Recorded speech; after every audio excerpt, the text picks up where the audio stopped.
Alrighty, so today we're going to talk about Montreal in the Moving Forward series episode, and this is going to be the first team that I'm going to talk about in the Moving Forward series episode that, of course, made it to the playoffs but got eliminated. As I was able to finish all the teams that got eliminated in the regular season yesterday, and that's definitely good news because that means there are some good progress to made in the Moving Forward series episode, and I know I'm going to try to finish this series as quick as possible because before you know it, it is 2025 and we're going to have to do the season preview because when the schedule is released, which is just a couple days ago, know that the new season is just upon us. But with that being said, looking at CF Montreal, so we knew this season that this was supposed to be a rebuilding year. Well, I wouldn't say a rebuilding year, but more like kind of a transitional year and almost like year two of this rebuild after last year was just an absolute disaster, and it shouldn't surprise no one because with them inexplicably letting go of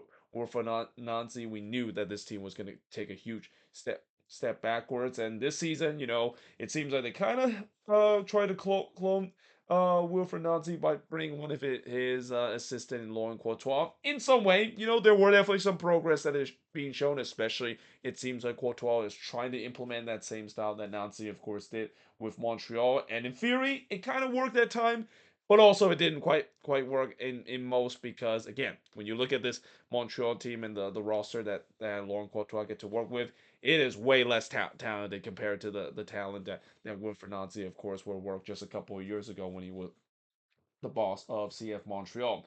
But with that being said, they still made it to the playoffs with an 11-10-13 record and finished with 43 points.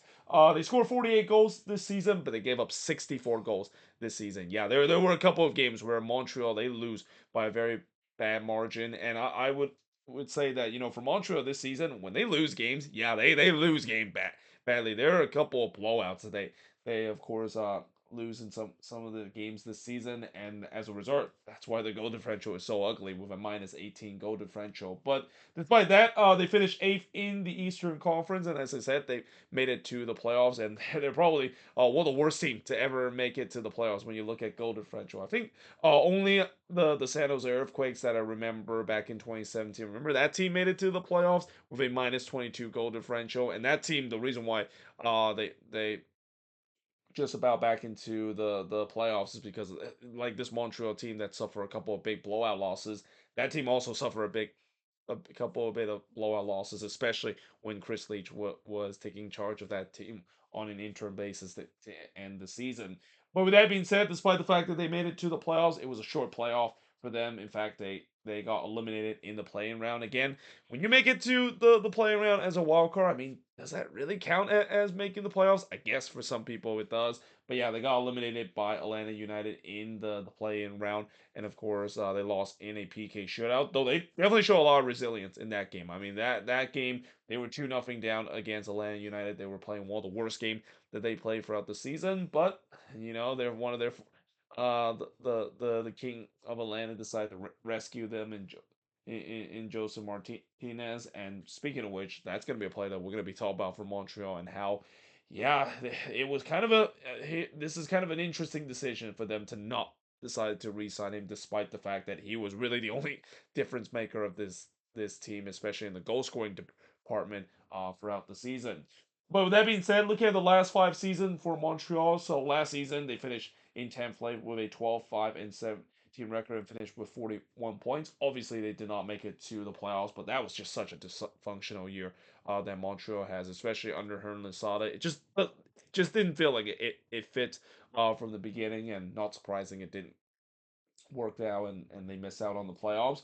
But before that, this was the Wilfred Nancy team in 2022, got this team to second and with a 25-9 record with 65 points, by far the most that Montreal has ever had in their franchise history, and one of the most points that an MLS team had got in the entire season. But unfortunately, they did lose to NYCFC in the second round during that season. But before that, it was kind of your standard Montreal season. Montreal is always a team that I feel like near the end of the season, that they're going to be right around the playoff line, but most times or not, they of course would miss out on it, and that was kind of the case in 21 when they finished 12-10 and 12 with a 10th place finish and finished with 46 points and did not make it to the playoffs. In 2020, in the COVID shortened season, they finished ninth with an 8-2-13 record and finished with 26 points. And again, that season, you can say that they made it to the playoffs, even though they had to play in a playing game like they did this season, and they lost that playing game against the New England Revolution. That was the season when Thierry Henry basically took charge of the team, and I mean, Thierry Henry time with Montreal, it was hot. Lot of hit and miss, and more miss, I would say, than hit. That is, it was a very inconsistent kind of Montreal team. But before that, they finished ninth place with 12-5 and 14 record, or not 14, I'm sorry, 17 record with 41 points, and they did not make it to the playoffs that season, because that season, unlike the COVID shortened season, ninth place doesn't actually get you into the play-in round in the Eastern Conference. Now, looking at the top goal scorer of this team, it's Joseph Martinez with 11 goals to lead the team, and again, that just kind of makes me even more baffling, the fact that they decided to decline his option and not let him come back, because well, I know Joseph Martinez is not the same Joseph that we saw during his time with Atlanta. We saw flashes of that this season too, especially late in the season, when at times he was almost carrying this team on his back to make it to the playoffs, similar to what we saw that he did with Atlanta back in 2019. Then you got Sanusi Ibrahim with 6 goals, Caden Clark with 4 goals, Mateus Kokoro with 4 goals, and Bryce Duke to round out the top five with 3 goals. Top assists leader, Ariel Aster actually leads the team with 7 assists, followed by Juan with 6 assists. Then you got Bryce Duke with 5 assists. And then around the top five, you got a two-way tie between Raheem Edwards and Caden Clark with 4 assists. Now, the best win of the season, I mean, I could have easily gone with the 5-1 win that they had against Toronto FC as probably the best win of the season. Or actually, I'm sorry. Well, they lost that game. I think if the wrong no, that is. Ignore what I just said. The best win of the season has to be the 3-2 win on the road against Miami. I mean, yes, I know that was a game where Messi didn't play, but Miami still had some really good player on the pitch that game as well. And the fact that Montreal was able to walk in to Chase Stadium, the crowd was easily expecting that their team was going to win that game. Well, that didn't happen because Montreal able to get the win over Miami. And again, Montreal is another team that have played Miami very hard. This is why I kind of don't get why people, when they talk about that playing game between Montreal and versus Atlanta, is kind of a meaningless game, because it's like an invitational to just get absolutely blasted by Inter Miami. And yeah, it turns out that was not the case whatsoever. And I'll say this, I know we will never know this, but if Montreal does play Miami, let's say if Montreal did beat Atlanta United, I have a feeling Montreal would also give Miami a bit of a fight too, because again, while we all know that Miami, one of their biggest kryptonite is Atlanta, they don't have a really good record against Atlanta United. It's the same for Montreal too. Montreal actually has a really good record against Inter Miami, and have played Miami very hard as well. And don't forget, even in the game at Stade Saputo, they were 2-0 up against Inter Miami, only for them, of course, to blow that, because that's what Miami does in terms of their crazy comeback. Again, that's a team that could really match up Inter Miami very well, and I would say they could maybe cause almost as a similar upset compared to what we see Atlanta United as well. So again, I just don't understand why people, of course, that playing game between Miami or that playing game between Atlanta and Montreal is basically an invitation to get absolutely slaughtered by Inter Miami, when in reality there's a reason why, as the old saying goes, that's why they play the game, and that's why you can't jump conclusion until the game is actually being played. Now, the worst loss of the season, so as I said, I could have easily gone with the 5-1 loss that they had against Toronto. I could have gone with a lot of blowout losses that Montreal has. There's a lot I can and pick it in terms of considering to be the worst loss of the season, but it's got to be the 5-0 home loss against New England. And what's so bad about that loss is because it's kind of like a playoff 6 pointer up to that point, with the Eastern Conference so bunched up. And the fact that they got absolutely blasted by New England, a team that didn't really look very good down the season as well. I mean, that's a bit of an embarrassing loss, especially at home, nevertheless, as well. Now, in terms of the average attendance, 19,619, which is good for 21st in the league. Pretty much every game at Stade Saputo is sold out, and I can believe that because I definitely saw more Montreal fans back in the stands this season compared to previous year. Now, looking at MVP for this team, again, there really isn't a players that I would say in this team that I could say that really stands out throughout the entire season. This is not one of the team that I think you could say that there's a really big standout player and the player that you know that this is the guy that you have to count on in terms of carry the team. But I'm gonna go with Joseph Martinez mainly because of what he did late in the season. Really look like the old Joseph that we know of in terms of scoring goals and scoring big goals for Montreal to get themselves in the playoffs in the first place. Disappointment. I'm gonna go with Mahala Opoku mainly because I feel like it's been a very big disappointment for Mahala Opoku ever since he come to Montreal. What he did with LAFC before he went to Montreal. Oh, we thought we were going to be in for a guy that could be a star player that can be sold off for a big amount of money. Now, obviously, injuries have kind of held him back, but still, a guy that just have looked nothing like he was with LAFC since the time that he's joined Montreal. Very disappointing to see. Now, in terms of young player to watch, this is actually a bit of a tough one because Montreal has actually have a lot of good young talent in their disposal. I mean, the likes of George Campbell, Nathan Saliba, even one of their transfer in the summer in Jaquil Marshall Ruddy. I mean, I know Jaquil Marshall Ruddy hasn't really lived up to the hype that he was supposed to be when he was first introduced and basically made it to the TFC side. I mean, there was people talk about how he was linked with some big club like Bayern Munich and Man City, and people were saying that he could be the next big Canadian player coming out of the TFC academy. Obviously, that didn't quite worked out because whatever TFC do with their academy, whatever players that they develop, they not only they never develop them properly, but just completely butchered it time after time. So now he's with Montreal. I think he's done a much better job in terms of development. And again, Montreal has had a good history in terms of bringing some good player from their academy and eventually sold them for a big amount of money. I remember they did that with a guy called Ishmael Kone. Remember him playing for Montreal? How they were able to sell him off for a big amount of money? Yeah, they have a history of developing some good young talent from their academy. But a player that I'm gonna go with isn't actually developed from the Montreal Academy, but it's actually one of the trade that happened in the middle of the season.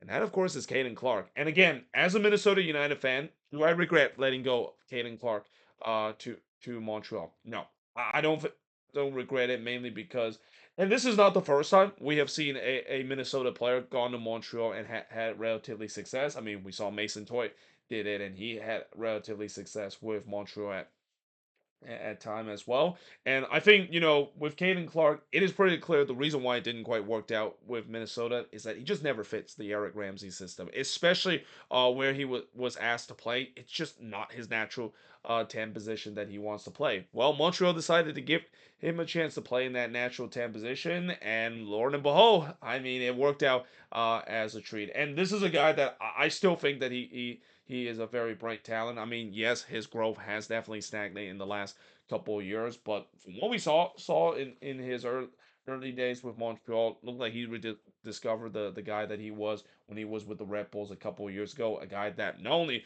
were contention of making a big move to Europe, but a guy that was even on the radar of the U.S. men's national team. I'm not sure if he's gonna get back to that level. In unless he gets some insane growth with Montreal heading next season. But there definitely is signs that we're starting to see a little bit of the old Caden Clark that we saw with the Red Bulls and why there's a lot of people were hyping him to be the next best thing for the U.S. men's national team as well. Now, what went right for this Montreal team? So obviously they got back in the playoffs in a transitional year. Anytime when it's a transitional year and you make it to the playoffs, it's always a big bonus because more times than not, when a team is in a transitional year in a new era, it's not gonna that always ends up in playoffs. More times than not, you're probably gonna miss out on the playoffs. But you need to show some progress, which I think they did do that. I think with the way that Montreal was trying to bring back Nancyball by hiring one of Nancy um assistant in Laurent Courtouis. Definitely not only the fact that he brought Nancyball back to it, but there was definitely some progress that this team look a lot better compared to the mess that they were under Hernan Lasada last season. And then, of course, the resurgence of Caden Clark and Joseph Martinez is definitely great to see. Although, unfortunately, next year they're not going to see Joseph Martinez because, again, it's still kind of a questionable move that they decided to let him go.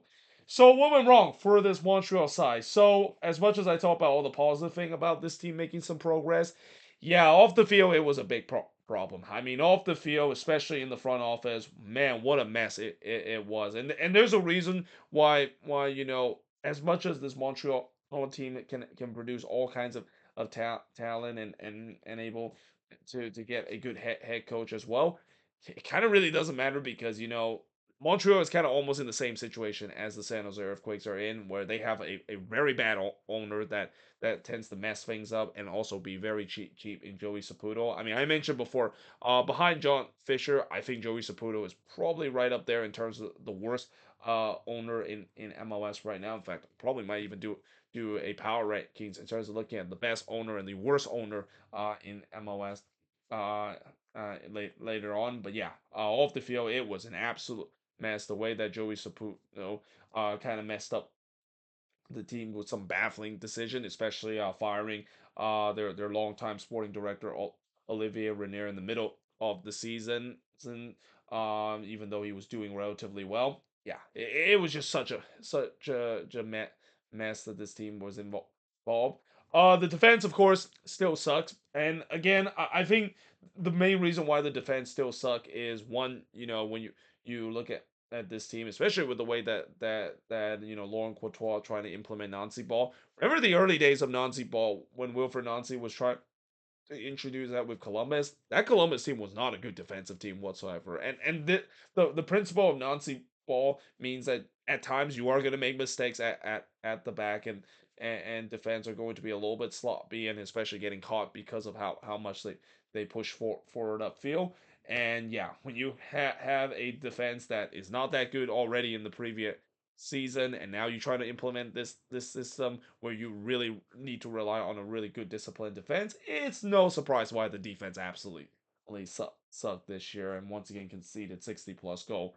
Again, the team clearly don't have enough talent and quality to play the Nazi ball. Again, this team that Laurent Courtois has implemented, it is way weaker than the one that we saw under Wilfred Nancy a couple of years, and this is where they need to have the signings and need to booster the quality of the team before they can really effectively play Nancy ball and get themselves back to where they were a couple years ago under Wilfred Nancy. Now, moving forward for this team, obviously they need a new sporting director. So ever since they fired Olivier Renier, they still have not got a new sporting director. So that is definitely still to be determined.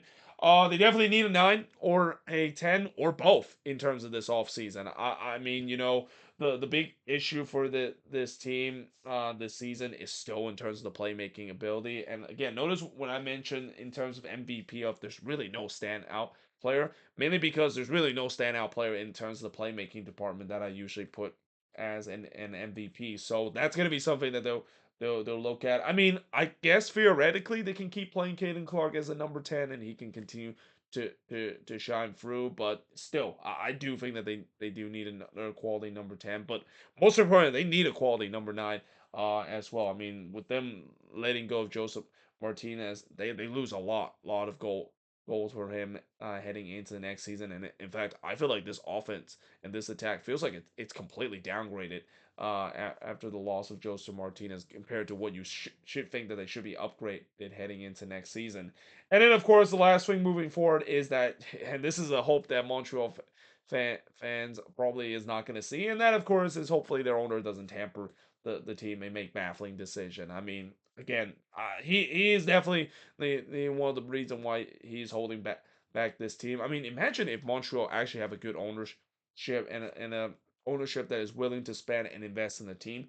This team would actually should be one of the best team in the Eastern Conference. But unfortunately, that's just not how it is. And again, time after time again, we've seen with ownership not able to invest on the team and not able to spend money to keep up with some of the best team in the league right now. And it's clearly shown in the standings as well. And as long as if Montreal doesn't do that and less, what Montreal fans have been desperately wanted, and that of course is demanding Joey Saputo to sell the team. Yeah, this is going to be the spot that Montreal, of course, is going to end up, even if things could look bright for them in the future, especially with Laurent Courtouis really built some good progress in terms of building this team back to being a contender in the Eastern Conference.